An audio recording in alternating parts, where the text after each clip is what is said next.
Vai comer lá fora, na rua. Mendiga! Gritou meu filho quando tentei jantar com a família. O som do garfo da minha nora batendo no prato foi a única coisa que se ouviu depois. Eu fiquei parada, com a mão no encosto da cadeira vazia, sentindo o olhar dos meus netos em mim, cheios de uma pena que doía mais que o grito. Meu filho continuou comendo com o rosto vermelho de raiva, como se eu fosse um inseto que ele acabara de espantar. Eu não chorei. As lágrimas secaram dentro de mim há muitos anos. Apenas dei as costas para a mesa farta e caminhei lentamente para o meu quarto, nos fundos da casa. Antes de continuar a contar como a minha aparente fraqueza se tornou a minha maior força, inscreva-se no canal para não perder nenhum detalhe desta história. Ative as notificações para ser avisado quando eu publicar novos vídeos, pois esta é apenas a primeira parte da minha vingança. Prepare-se para uma reviravolta. Cada passo no corredor escuro era um eco das décadas de sacrifício. Eu lavei, passei, cozinhei e cuidei para que ele se tornasse o homem que era hoje. Um homem que me mandava comer na rua. Fechei a porta do quarto e olhei para o meu reflexo no espelho velho e manchado. Vi uma senhora frágil, de cabelos brancos e ombros caídos, mas por dentro eu senti algo mudar. Uma calma fria tomou o lugar da dor. Eles me viam como uma coisa velha e inútil, um peso a ser tolerado. Naquela noite, eu entendi que a minha aparente fraqueza seria a minha maior força. Eles não faziam ideia do que eu era capaz. Aquele jantar não foi um fim, foi o começo da minha vingança. Naquela mesma noite, eu abri a velha caixa de madeira que ficava debaixo da minha cama. Dentro estavam todos os documentos e as provas que juntei em silêncio durante anos. Cada papel era uma peça do meu plano. Meu filho pensou que me quebrou, mas ele apenas me deu a coragem final. A mendiga agora manda. Na manhã seguinte, o sol entrou pela fresta da cortina, mas eu não senti seu calor. O frio dentro de mim era mais forte. Eu não saí do quarto para o café da manhã. Fiquei sentada na beira da cama, olhando para aquela caixa de madeira aberta. Cada documento era uma lembrança, um tijolo na construção do império do meu filho Ricardo, o mesmo que me chamou de mendiga. Ele não se lembrava, mas eu sim. Eu me lembrava de cada centavo que tirei das minhas economias, do dinheiro da venda da casa dos meus pais, tudo para que o negócio dele pudesse começar. Ele me fez assinar papéis na época dizendo que era só uma formalidade. Eu guardei cópias de tudo, não por desconfiança no começo, mas por hábito. Com o tempo, esse hábito virou minha arma secreta. Peguei meu telefone antigo, um aparelho simples que eles me deram para que eu pudesse ligar em uma emergência. Eles achavam que eu mal sabia usá-lo. Disquei um número que decorei há muitos anos. Do outro lado da linha, uma voz calma atendeu. Era um advogado, um homem bom e discreto, que eu pagava uma pequena quantia por mês, há quase uma década, apenas para estar disponível. Ele sabia da minha história. Eu disse apenas 3 palavras. Está na hora. Ele não precisou de mais nada. Sabia exatamente o que fazer com as cópias dos documentos que eu havia enviado para ele ao longo dos anos. A primeira peça do meu jogo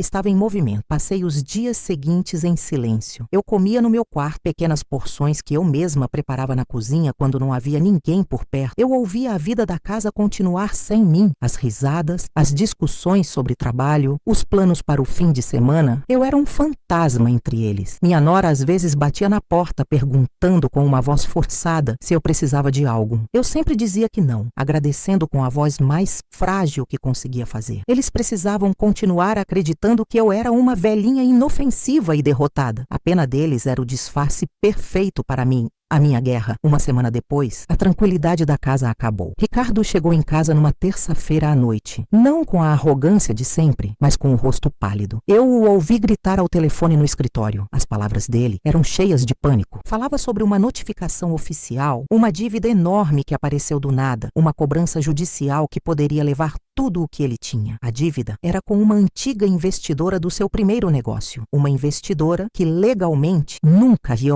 havia sido paga. Essa investidora era eu. Ele abriu a porta do meu quarto sem bater. Seus olhos estavam desesperados. "O que você fez?" ele perguntou, a voz tremendo. Eu o olhei de baixo, sentada na minha poltrona com um livro no colo. Parecia a coisa mais natural do mundo. "Apenas pedi de volta o que é meu filho", respondi com calma. "Você disse que eu deveria comer na rua. Uma mendiga precisa de dinheiro para comprar sua própria comida, não é mesmo?" O rosto dele perdeu toda a cor. Ele finalmente entendeu que o inseto que ele tentou espantar não era fraco. Tinha um veneno guardado por muito tempo, mas Ricardo era apenas o começo. Meus outros 2 filhos, Laura e Marcos, também tinham suas partes a pagar. Laura, minha filha, amava o status social que a família proporcionava. Ela morava de graça em um dos apartamentos que comprei com meu trabalho, um lugar elegante que ela mostrava para as amigas como se fosse seu. Naquela mesma semana, ela recebeu uma carta. Era um aviso de despejo. O imóvel seria vendido. O motivo? A proprietária precisava do dinheiro. Eu precisava do dinheiro. Marcos, o mais novo, vivia de empréstimos, sempre com uma desculpa, sempre com uma promessa de pagar depois. Eu era seu banco particular, mas eu parei de atender suas ligações. Deixei que suas outras dívidas, aquelas que eu não cobria, viessem à tona. Em breve, os cobradores bateriam na porta dele e eu não estaria lá para salvá-lo. Naquele domingo, ninguém se sentou à mesa de jantar. A casa estava silenciosa, um silêncio pesado, cheio de medo. Eu saí do meu quarto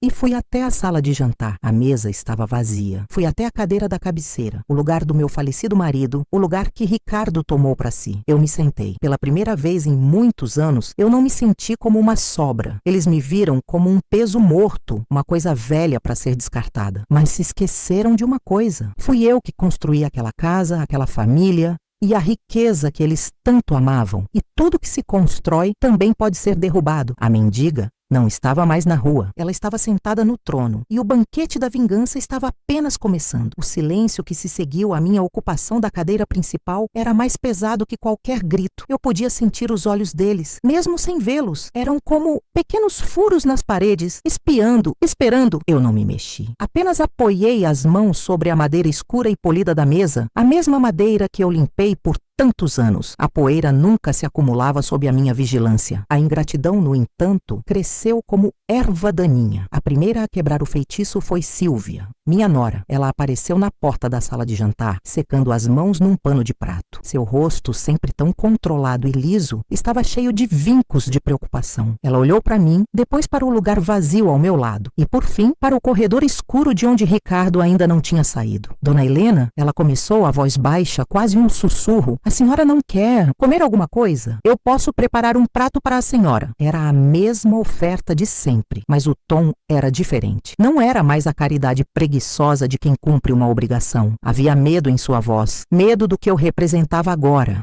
Sentada ali, eu não era mais a velhinha encolhida no canto. Eu era a dona da casa, a verdadeira dona. Não, obrigada, Silvia, respondi, minha voz soando surpreendentemente firme no silêncio da sala. Eu perdi o apetite, mas por favor não se preocupem comigo. Jantem, a comida vai esfriar. Ela ficou parada por mais um instante, sem saber o que fazer. Ela era uma peça no jogo de Ricardo, uma rainha que só se movia quando o rei permitia, mas o rei estava encurralado em seu escritório e ela estava perdida no tabuleiro. Por fim, ela apenas balançou a cabeça e voltou para a cozinha. Eu ouvi o som da água correndo na pia, um barulho normal numa casa que tinha deixado de ser normal. Eu continuei sentada. O relógio de pêndulo na sala de estar batia os segundos, cada um marcando a minha vitória silenciosa. Eu não sentia alegria, sentia uma espécie de paz, uma certeza de que estava fazendo o que precisava ser feito. A vingança não era doce, como dizem, era apenas necessária. Era como arrancar um dente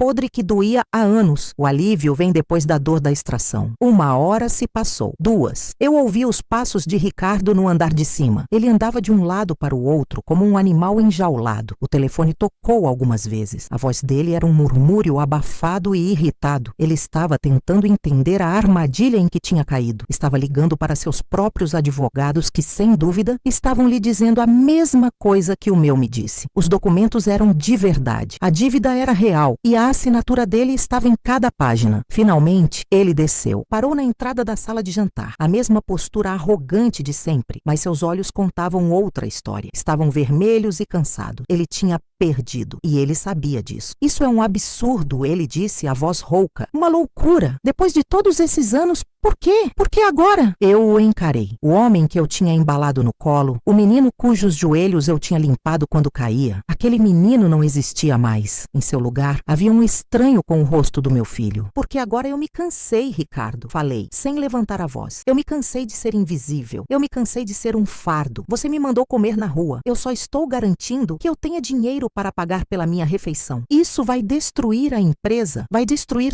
tudo o que eu construí, ele gritou, dando um passo à frente. Não, meu filho, eu corrigi, com uma calma que o desarmou. Você está enganado. Isso vai destruir tudo o que nós construímos. E você se esqueceu da minha parte. Eu só estou vindo cobrá-la, com juros. Ele abriu a boca para responder, mas nenhum som saiu. O que ele poderia dizer? Que eu estava mentindo? Os papéis provavam o contrário. Que eu era uma mãe horrível? Ele tinha me chamado de mendiga na frente dos próprios filhos. Qualquer argumento que ele tivesse se desfazia no ar. Eu vou lutar contra isso. Eu vou te levar ao tribunal, ele ameaçou, mas a ameaça soava vazia, desesperada. Pois vá, eu disse, dando de ombros. Leve sua mãe ao tribunal. Conte ao juiz como você a tratou. Conte como você a expulsou da mesa de jantar. Mostre a todos o grande homem que você se tornou. Talvez você até ganhe, mas eu duvido. O rosto dele se contorceu em uma máscara de ódio e impotência. Ele deu meia volta e subiu as escadas batendo os pés. Minutos depois, ouvi a porta do quarto deles bater com uma força que fez as paredes tremerem. Eu permaneci sentada. A primeira batalha estava ganha. Na manhã seguinte, o caos se instalou de verdade. Laura apareceu na casa antes das 8 da manhã. Eu já estava acordada, sentada na varanda dos fundos, tomando uma xícara de chá. Ela não me viu. Entrou pela porta da frente como um furacão, gritando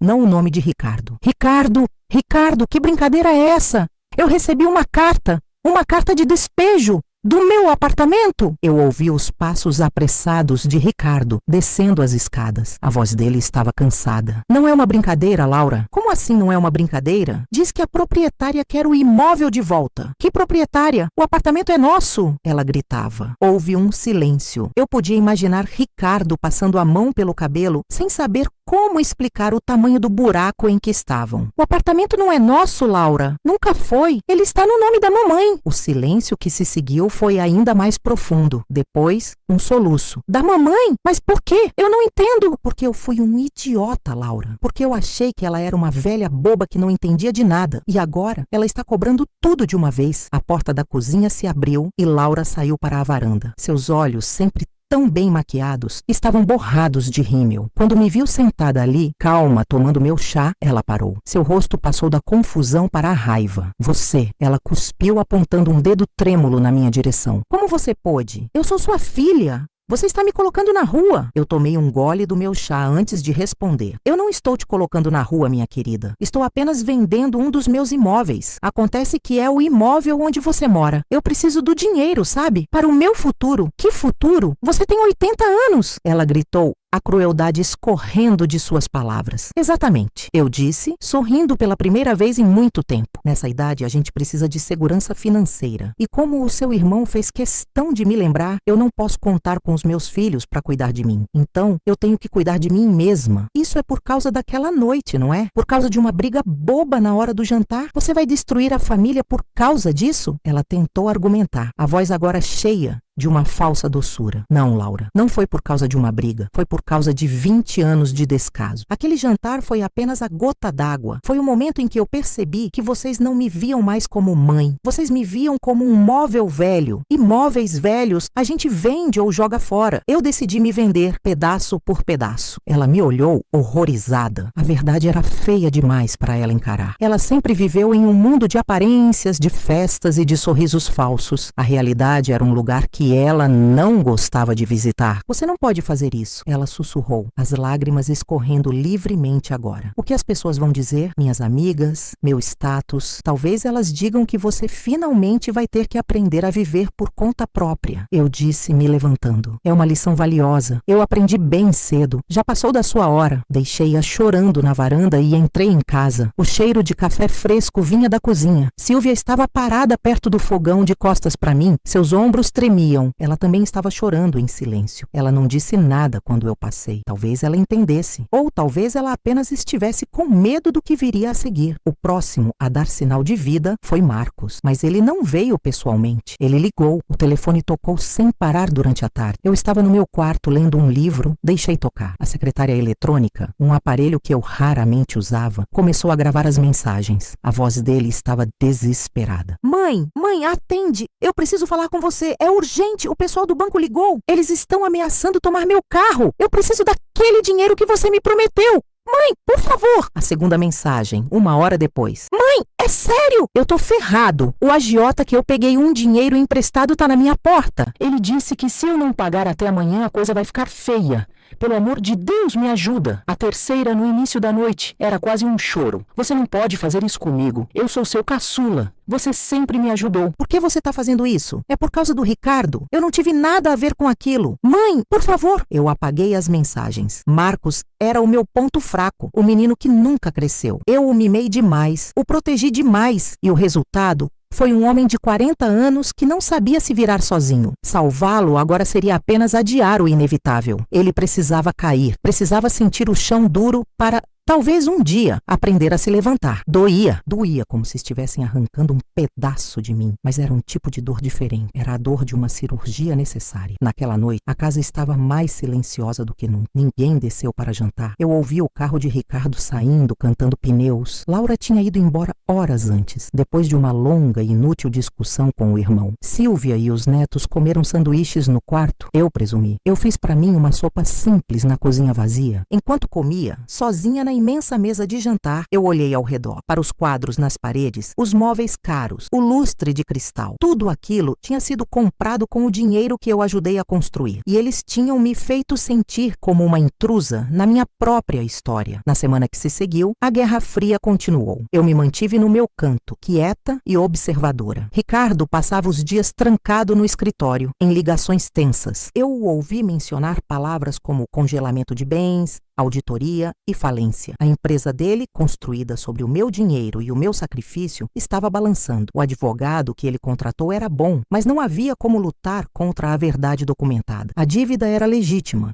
e o prazo para pagamento estava correndo. Laura me ligava todos os dias, alternando entre súplicas e ameaças. Ela tentou usar os netos contra mim. Você não pensa nos seus netos, vovó? Onde eles vão brincar se eu tiver que me mudar para um apartamento minúsculo? Eu respondi com calma que eles poderiam brincar no parque, como todas as outras crianças. Ela desligou o telefone na minha cara. Marcos parou de ligar. Segundo uma conversa que ouvi entre Ricardo e Silvia, ele tinha desaparecido. O carro tinha sido levado pelo banco e os cobradores estavam fazendo plantão na porta do seu apartamento alugado. Ele provavelmente estava escondido na casa de algum amigo, esperando a poeira baixar. Mas a poeira não ia baixar. A tempestade estava apenas começando. Um dia, enquanto eu cuidava das minhas roseiras no jardim, os meus netos se aproximaram. Lucas, o mais velho, com seus 15 anos, e a pequena Sofia, de 10. Eles pararam a uma distância respeitosa. Sofia se escondia atrás do irmão. Vó? Lucas chamou a voz incerta. Eu me virei, tirando as luvas de jardinagem. Oi, meu querido, é verdade o que o pai está dizendo? Que a senhora vai tirar tudo dele? Eu suspirei. Era a parte mais difícil, envolver as crianças. Mas era inevitável. Não, Lucas, eu não vou tirar nada dele. Eu só estou pegando de volta o que sempre foi meu. O seu pai e eu fizemos um acordo há muito tempo e ele não cumpriu a parte dele. Mas ele disse que a senhora está fazendo isso porque está brava com ele, disse Sofia, a vozinha trêmula. Eu me ajoelhei na frente dela para ficar da sua altura. Às vezes, Sofia, quando a gente ama muito uma pessoa, a gente precisa ser firme com ela, para ela não se esquecer do que é certo e do que é errado. O seu pai, a sua tia e o seu tio se esqueceram de algumas coisas importantes e eu estou apenas ajudando eles a se lembrarem. E a gente vai ter que se mudar? Ela perguntou, os olhos cheios de lágrimas. Aquilo partiu meu coração. Eu não sei, meu amor, mas não importa onde vocês morem. Eu sempre vou ser a avó de vocês e eu sempre vou amar vocês. Nada disso tem a ver com vocês, entenderam? Eles balançaram a cabeça, mas eu sabia que não entendiam completamente. Como poderiam? Eles eram apenas crianças no meio de uma guerra de adultos. Eu os abracei, um de cada vez. O abraço deles era a única coisa que ainda me aquecia por dentro. Naquela noite, houve uma nova reviravolta. Ricardo chegou em casa acompanhado por um homem de terno. Eles foram direto para o escritório. 1 hora depois, Silvia bateu na porta do meu quarto. Dona Helena, o Ricardo quer falar com a senhora. Ele trouxe um mediador. Um mediador? Aquilo era interessante. Significava que ele estava desistindo de lutar e partindo para a negociação. Eu alisei meu vestido simples e o segui até o escritório. Ricardo estava atrás da sua grande mesa de mogno, parecendo menor do que nunca. O outro homem, de aparência calma e profissional, se levantou quando eu entrei. Dona Helena, boa noite. Meu nome é Dr. Andrade. Fui contratado por seu filho para tentarmos encontrar uma solução amigável para esta situação. Eu me sentei na cadeira em frente à mesa. Boa noite, Dr. Andrade. Eu estou sempre aberta a soluções amigáveis. Ricardo bufou. Amigáveis? Você está me destruindo de forma amigável? Ricardo, por favor, disse o mediador com a mão levantada. Vamos manter a calma. Dona Helena, a situação é a seguinte. A cobrança que a senhora iniciou é legalmente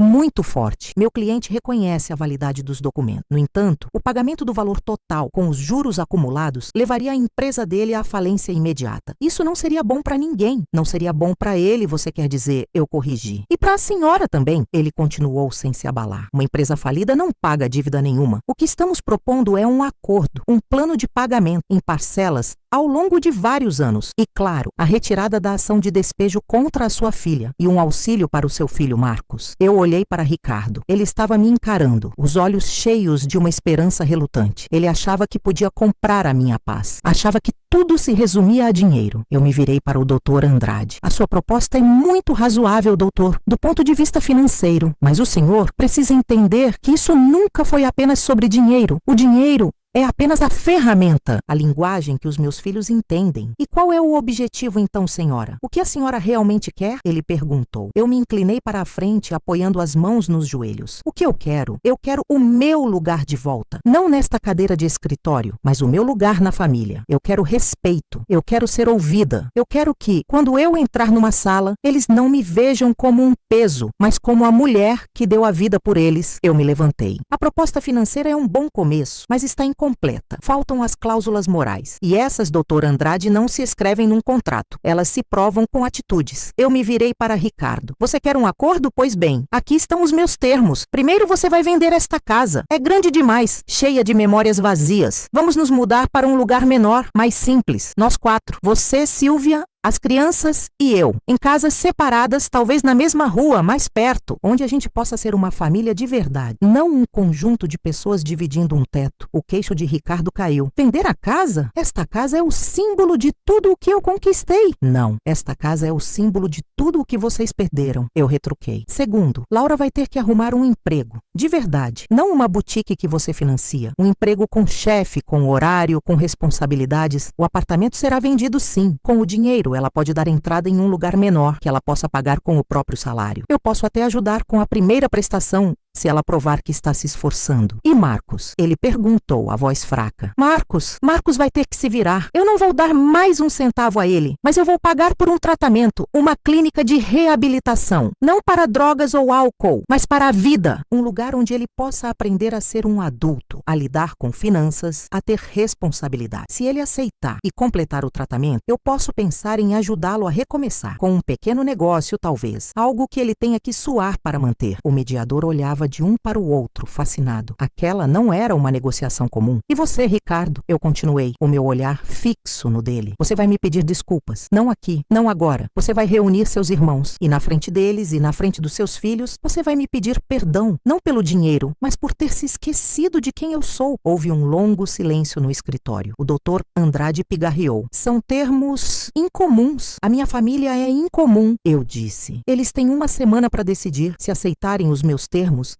a gente pode fazer um acordo financeiro que não destrua a empresa. Eu não quero a empresa. Eu quero os meus filhos de volta, mas não os filhos que eles se tornaram. Eu quero de volta um pingo daqueles meninos que eu criei. Eu saí do escritório sem esperar por uma resposta. Fui para o meu quarto e fechei a porta. Sentei-me na minha poltrona e pela primeira vez em muitos anos eu chorei. Não de tristeza ou de raiva, mas de alívio. Era como se uma barragem tivesse se rompido dentro de mim. Eu tinha colocado tudo para fora. A decisão agora era deles. Os dias seguintes foram estranhos. A tensão na casa era palpável, mas diferente. Não era mais uma tensão de guerra, mas de espera. Eu ouvia longas conversas telefônicas entre Ricardo e os irmãos. As vozes eram mais baixas, menos agressivas. Eles estavam discutindo, ponderando. Pela primeira vez em anos, eles estavam sendo forçados a tomar uma decisão juntos. Neste momento, enquanto planejava minha vingança, me pergunto, vocês já se sentiram tão impotentes diante da injustiça? Compartilhem suas experiências nos comentários, pois suas histórias podem inspirar outros. Silvia começou a falar comigo. Pequenas coisas. O dia está bonito, não é, dona Helena? A senhora quer que eu traga um copo de água? Eram tentativas pequenas, mas eram um começo. Eu via nos olhos dela um misto de medo e talvez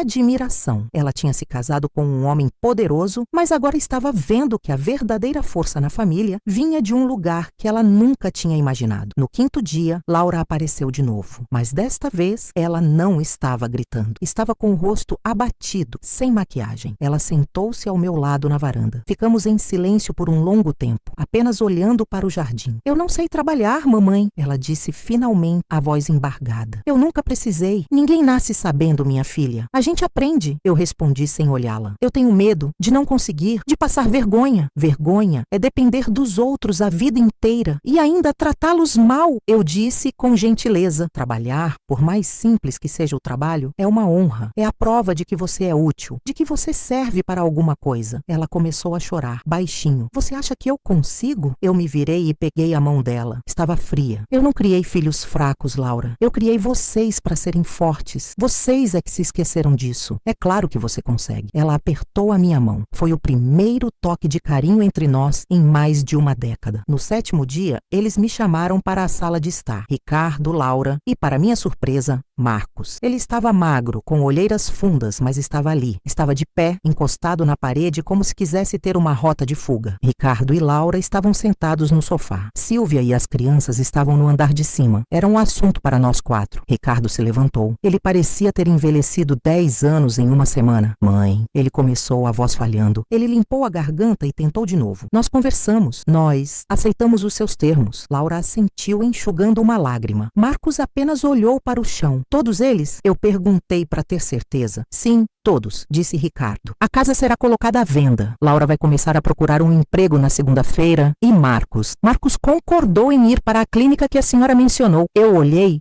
para o meu filho mais novo. É verdade, Marcos? Ele finalmente levantou os olhos. Havia vergonha neles, mas também um brilho de algo novo. Determinação, talvez. É, mãe, eu preciso de ajuda. Eu cansei de fugir. Eu senti um nó se formar na minha garganta. E você, Ricardo? Perguntei, voltando-me para o mais velho. Faltou uma coisa. Ele respirou fundo. Ele olhou para os irmãos e depois para mim. Seus olhos se encheram de água. Me perdoa, mãe, ele disse, a voz finalmente se quebrando. Me perdoa por tudo. Pelo que eu disse, pelo que eu me tornei, por ter me esquecido de tudo o que a senhora fez por nós. Eu sinto muito. Laura começou a soluçar abertamente. E então, algo que eu nunca esperei aconteceu. Ricardo se ajoelhou na minha frente. Ele pegou as minhas mãos, enrugadas e manchadas pela idade, e as beijou. Perdão, ele repetiu, a testa encostada nas minhas mãos. Eu me inclinei e toquei seus cabelos. Os mesmos cabelos que eu lavei e penteei quando ele era um menino. Eu te perdoo, meu filho. Eu sussurrei. Eu perdoo todos vocês. Naquele momento, a vingança acabou. O que começou em seguida foi algo muito mais difícil e muito mais valioso. A reconstrução. O caminho que se seguiu não foi fácil. Vender a casa foi um processo demorado e doloroso, cheio de despedidas de um passado que não voltaria mais. Cada caixa empacotada era uma lembrança, boa ou ruim. Ricardo encontrou um comprador para a empresa, um grupo de investidores que a salvou da falência, mas ele teve que abrir mão do controle total. Ele se tornou um diretor, um funcionário bem pago, mas não mais o rei do seu castelo. A humildade foi uma lição dura para ele. Laura, surpreendentemente, floresceu. Seu primeiro emprego foi como recepcionista em um consultório médico. O salário era baixo e ela reclamou muito no começo, mas aos poucos ela começou a sentir orgulho do próprio dinheiro,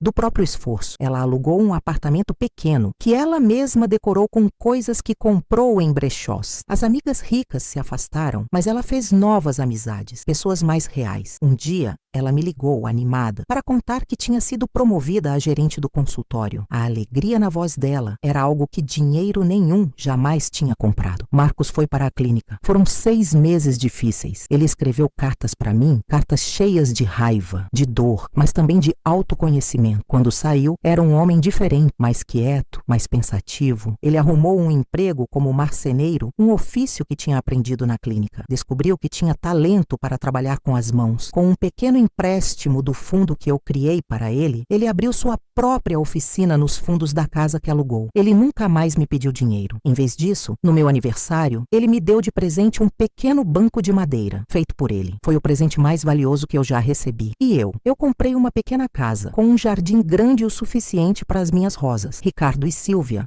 se mudaram para uma casa no fim da rua. As crianças vinham me visitar todos os dias depois da escola. A gente fazia bolo, lia histórias. Aos domingos, a família se reunia na minha casa. Laura trazia uma salada, Silvia o prato principal e Marcos a sobremesa. A gente comia em uma mesa pequena na cozinha e as risadas eram de verdade. Eu não me tornei uma santa. Havia dias em que a amargura do passado tentava voltar, mas então eu olhava para os meus filhos, para os adultos que eles estavam se esforçando para ser, e eu via que a minha guerra, a minha vingança silenciosa, não tinha sido sobre destruição. Tinha sido sobre lhes dar uma segunda chance. Uma chance de serem as pessoas que eu sempre soube que eles podiam ser. Uma tarde, eu estava sentada na minha varanda, olhando para o meu jardim. Ricardo parou o carro na frente da casa. Ele não estava vindo me visitar. Ele apenas parou, abaixou o vidro e ficou me olhando por um instante. Ele sorriu, um sorriso genuíno, cansado, mas real, e acenou. Eu acenei de volta. Ele seguiu seu caminho. Naquele aceno, naquela troca silenciosa, eu entendi tudo. O perdão não apaga o passado, mas abre a porta para o futuro. A mendiga não estava mais na rua, nem estava sentada em um trono. Ela estava em casa, finalmente em paz. E o banquete, agora, era o da vida. Um banquete simples, mas com o sabor inconfundível do amor reconquistado. Aquele aceno de Ricardo foi um ponto final em uma frase muito longa e dolorosa. Mas a vida não é feita de pontos finais, e sim de vírgulas, de pausas para respirar, antes de começar a próxima frase. E a nossa próxima frase começou com um silêncio esquisito. O primeiro almoço de domingo na minha casa nova foi a prova disso. A casa era pequena, mas o jardim parecia abraçá-la. Eu passei a manhã inteira preparando uma macarronada simples, o molho borbulhando no fogão, o cheiro de manjericão enchendo o ar. Era o prato preferido deles quando eram crianças. Eu queria que o cheiro trouxesse boas lembranças, que servisse de ponte sobre o abismo que nos separou. Eles chegaram um a um. Laura foi a primeira, trazendo uma salada de folhas verdes que parecia bonita demais para comer. Ela estava mais magra, com olheiras que o rímel não conseguia esconder, mas seus olhos tinham um brilho de quem está acordada para a vida. Ela me deu um abraço apertado e olhou em volta. É pequena, mãe, mas é a sua cara. Eu sabia que era um elogio. Na casa antiga, eu era uma sombra. Aqui, as paredes eram minhas. Depois vieram Ricardo, Silvia e as crianças, Léo e Bia. Ricardo carregava uma garrafa de vinho barato, que ele colocou na mesa com um cuidado exagerado, como se fosse um cristal raro. Ele não me olhava nos olhos. Silvia forçava um sorriso, tentando preencher o silêncio com perguntas sobre as minhas roseiras. As crianças correram para o jardim e o som das risadas delas foi um alívio. Por último, chegou Marcos. Ele estava de carona com um amigo da clínica. Trazia nas mãos uma tábua de madeira, dessas de cortar carne, que ele mesmo tinha lixado e envernizado. Eu fiz para a senhora, ele disse baixo, me entregando o presente. O peso da madeira maciça nas minhas mãos era o peso do seu esforço. Sentamos à mesa. A minha mesa de cozinha, redonda e pequena, nos forçava a ficar perto. Perto demais, talvez. Eu servia a macarronada e o silêncio se instalou. Era um silêncio pesado, cheio de palavras não ditas. Ricardo comia de cabeça baixa, empurrando a comida de um lado para o outro do prato. Laura tentava puxar assunto. Então, o consultório está uma loucura.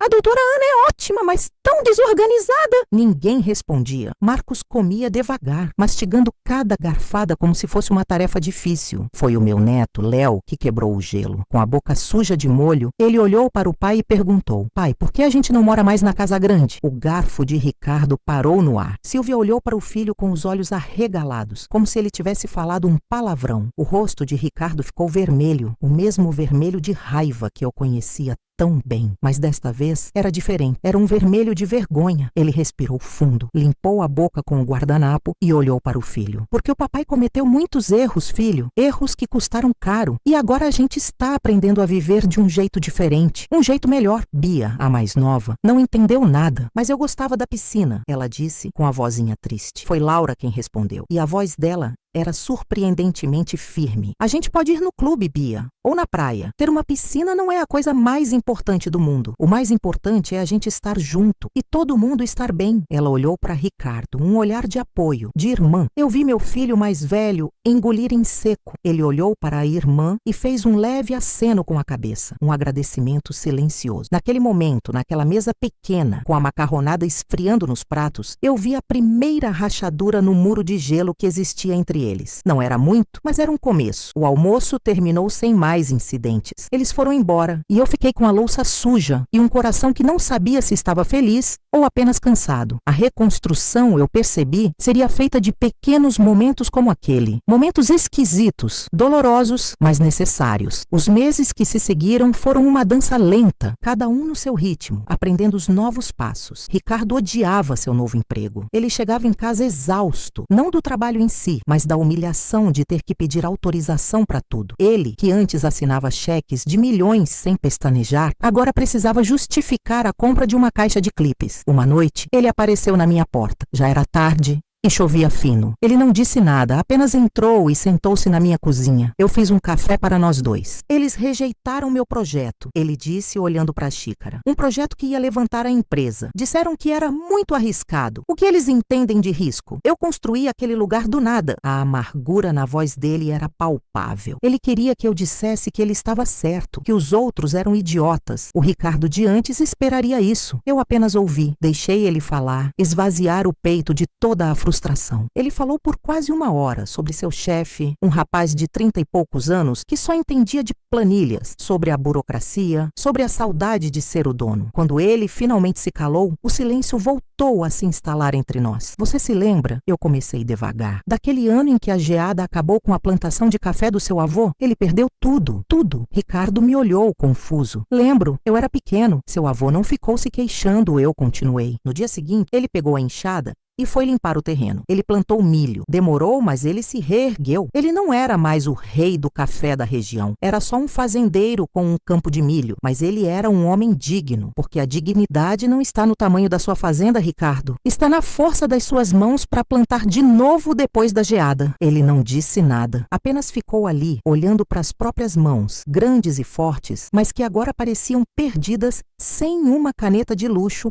entre os dedos. Ele bebeu o resto do café, levantou-se, me deu um beijo na testa e foi embora. Na semana seguinte, fiquei sabendo por Silvia que ele tinha apresentado o projeto de novo, mas de uma forma diferente, com mais dados, mais planilhas, com a linguagem que os novos donos entendiam. O projeto foi aprovado. Ele não estava feliz como antes. Não era a alegria do conquistador. Era a satisfação quieta de um homem que estava aprendendo a usar a enxada. Laura, por sua vez, enfrentou seus próprios fantasmas. As antigas amigas não a procuravam mais, mas um dia, uma delas, a mais rica de todas, a encontrou por acaso na rua. A mulher, chamada Patrícia, olhou para as roupas simples de Laura, para sua bolsa barata, com um misto de pena e desprezo. Laurinha, que saudade! Sumiu, hein? A gente vai fazer uma viagem para essa Itália, um grupo seleto. Você não quer ir? Ah, esqueci. As coisas mudaram para você, né? Que pena. Laura me contou isso por telefone, a voz embargada. Eu me senti um lixo, mãe. Um nada. Por um segundo, eu quis morrer de vergonha. Eu quis ter todo o dinheiro do mundo de volta só para esfregar na cara dela. E o que você fez? Eu perguntei. Houve uma pausa. Eu respirei fundo.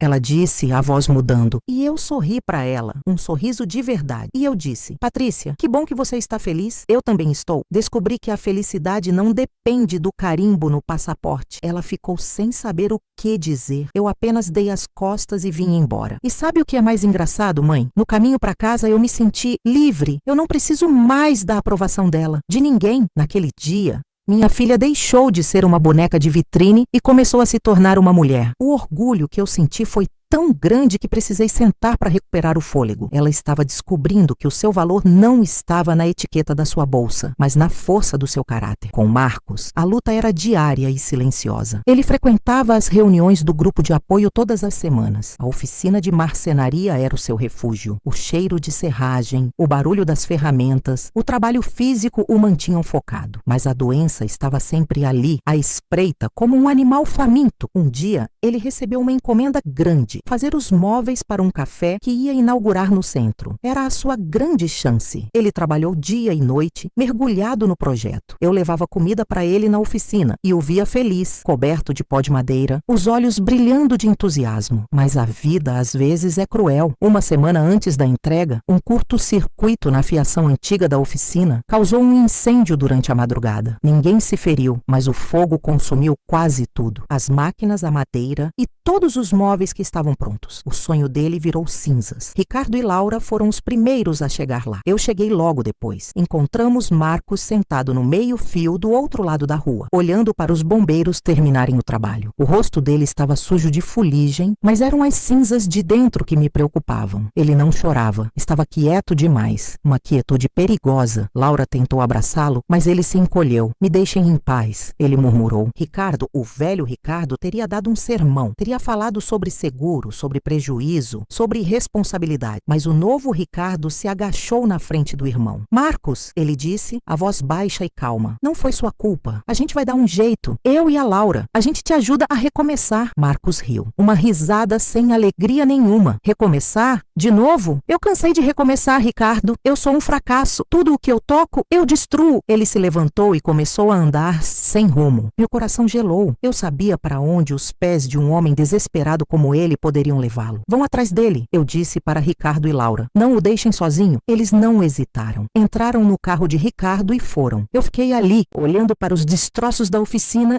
e rezei como não rezava há anos. Não pedi por milagres, pedi apenas por força. Força para o meu filho mais novo lutar contra a escuridão. Foram as horas mais longas da minha vida. Eu voltei para casa, mas não consegui ficar parada. Andava de um lado para o outro na sala, o telefone na mão. O sol se pôs e a noite chegou, trazendo com ela todos os meus piores medos. Finalmente, perto da meia-noite, o telefone tocou. Era a Laura. Achamos ele, mãe, ela disse, a voz cansada. Ele estava na praia, sentado na areia, olhando para o mar. Não se preocupe, ele não bebeu. Ele só precisava ficar sozinho. Onde vocês estão agora? Eu perguntei, o alívio fazendo minhas pernas fraquejarem. Estamos vindo para sua casa, todos nós. A gente precisa conversar. Quando eles chegaram, pareciam soldados voltando de uma batalha. Sujos, exaustos, mas juntos. Marcos ainda estava calado, mas a quietude perigosa tinha sumido. No lugar dela, havia um vazio imenso. Sentamos todos na minha cozinha, a mesma mesa do primeiro almoço esquisito. Desta vez, foi Ricardo quem falou primeiro. Ele colocou um extrato bancário na mesa. Isso é o que eu consegui economizar nesses últimos meses. Não é muito,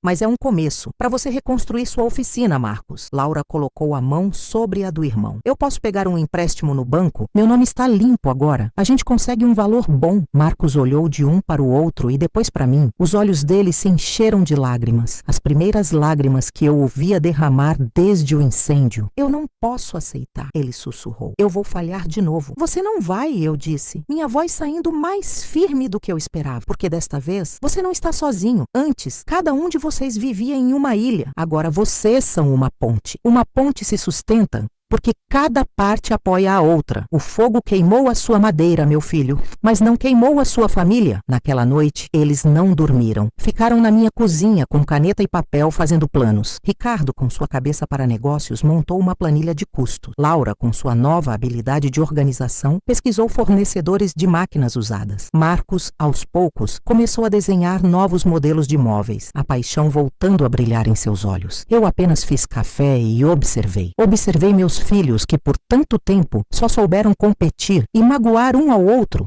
Finalmente, aprendendo a colaborar. O incêndio tinha destruído uma oficina, mas tinha construído algo muito mais importante no lugar. A reconstrução da oficina foi lenta e cheia de trabalho duro. Nos fins de semana, a família toda ia ajudar. Ricardo carregava madeira, Laura pintava as paredes. Até Silvia e as crianças ajudavam, varrendo o chão e organizando as ferramentas pequenas. Eu levava o almoço. A gente comia sentados no chão, no meio da poeira e da bagunça, e ria. As risadas não eram mais forçadas. Eram o som da felicidade sendo construída, tábua por tábua. Um ano depois do incêndio, a nova oficina foi inaugurada. Era menor que a antiga, mas mais organizada. E no dia da inauguração, o dono do café que tinha feito a encomenda original apareceu. Ele tinha esperado todo esse tempo. Eu soube o que aconteceu, ele disse para Marcos. E eu soube que um homem que tem uma família que o apoia desse jeito é um homem de confiança. A encomenda ainda está de pé. Aquele foi um dia de vitória. Não uma vitória sobre os outros, mas uma vitória sobre nós mesmos, sobre nossos piores defeitos, nossos medos, nosso passado. Com o tempo, a vida encontrou um novo ritmo, uma nova normalidade. Os domingos na minha casa se tornaram uma tradição sagrada. A mesa continuava pequena, mas o coração da gente parecia ter crescido. As conversas fluíam. Falávamos sobre o trabalho, sobre as notas das crianças, sobre o filme que passou na televisão. Coisas simples, coisas de família. Um dia, Meu neto Léo, já um rapazinho, estava me ajudando a cuidar das rosas no jardim. Ele ficou quieto por um tempo e depois me perguntou com a seriedade que só as crianças têm: vovó, por que o papai ficou tão bravo com a senhora aquele dia ou há muito tempo? Na casa grande? A pergunta ficou suspensa no ar, junto com o perfume das flores. Eu poderia ter mentido, poderia ter dito que ele não se lembrava direito, que era coisa de adulto, mas eu olhei para aqueles olhos curiosos e vi que ele merecia a verdade, uma verdade que ele pudesse entender. Eu parei o que estava fazendo e me sentei em um banquinho. Senta aqui, meu querido, eu disse. Ele se sentou ao meu lado. Sabe, Léo, às vezes as pessoas se perdem. Elas se esquecem do que é realmente importante. Elas acham que ter coisas como uma casa grande ou um carro bonito é o que as faz felizes. O seu pai e seus tios também, eles se perderam um pouco. E no caminho, eles ficaram zangados e tristes e acabaram machucando as pessoas que mais amavam, inclusive a mim. Mas por quê? Ele insistiu. Porque eles estavam com medo, eu respondi. Medo de não serem bons o suficiente, medo de perder as coisas que eles achavam que eram importantes. E quando as pessoas sentem muito medo, elas fazem coisas ruins, elas gritam, elas são cruéis. Não é o certo, mas acontece. Ele pensou por um instante, mas agora ele não grita mais. Não, eu disse sorrindo. Agora ele não grita mais, porque ele descobriu que a casa grande não era o mais importante. Ele descobriu que o mais importante é o que a gente está fazendo agora. Nós dois aqui, cuidando das flores. É o amor da família. E quando a gente entende isso, o medo vai embora. E a raiva vai junto. Ele pareceu satisfeito com a resposta. Deu de ombros e voltou a mexer na terra. Mas eu sabia que aquela conversa tinha plantado uma semente nele. A semente da compreensão, da empatia. Eu tinha quebrado o ciclo. A dor que me foi causada não seria passada para a próxima geração. Os anos foram passando. Bia se tornou uma adolescente. Léo entrou na faculdade. A oficina de Marcos prosperou e ele se tornou conhecido na cidade pelo seu trabalho cuidadoso. Laura foi promovida de novo, agora era administradora de uma pequena rede de consultórios. E Ricardo, para a surpresa de todos, pediu demissão da grande empresa. Ele usou o dinheiro que tinha guardado e abriu uma pequena consultoria. Trabalhava em casa, com horários flexíveis. Ganhava muito menos, mas pela primeira vez em décadas eu o via relaxado. Ele tinha tempo para levar os filhos à escola, para ir aos jogos de futebol, para simplesmente sentar na varanda com Silvia no fim da tarde. Ele tinha trocado o poder pelo tempo e descobriu que tinha feito o melhor negócio da sua vida. No meu aniversário de 75 anos, eles me prepararam uma surpresa. Cheguei em casa depois de uma caminhada e encontrei meu jardim todo iluminado com pequenas luzes. Havia uma mesa grande montada na grama, coberta com uma toalha branca, e ao lado dela, um presente embrulhado em um laço gigante. Meus filhos e netos saíram de trás da casa cantando parabéns. Meus olhos se encheram de lágrimas. Desta vez, lágrimas de pura felicidade. Depois dos abraços, eles me levaram até o presente. Era um banco de jardim, de madeira escura e lisa, grande o suficiente para 3 pessoas. Nós que fizemos, disse Léo, todo orgulhoso. O tio Marcos desenhou e cortou a madeira, explicou Bia. O papai ajudou a montar e a mamãe e eu lixamos e envernizamos. Eu passei a mão pela madeira. Era perfeita. Era o símbolo de tudo o que eles tinham se tornado. Um trabalho feito em conjunto com habilidade, paciência e amor. Eu me sentei no banco. Marcos sentou-se de um lado, Ricardo do outro. Laura ficou em pé,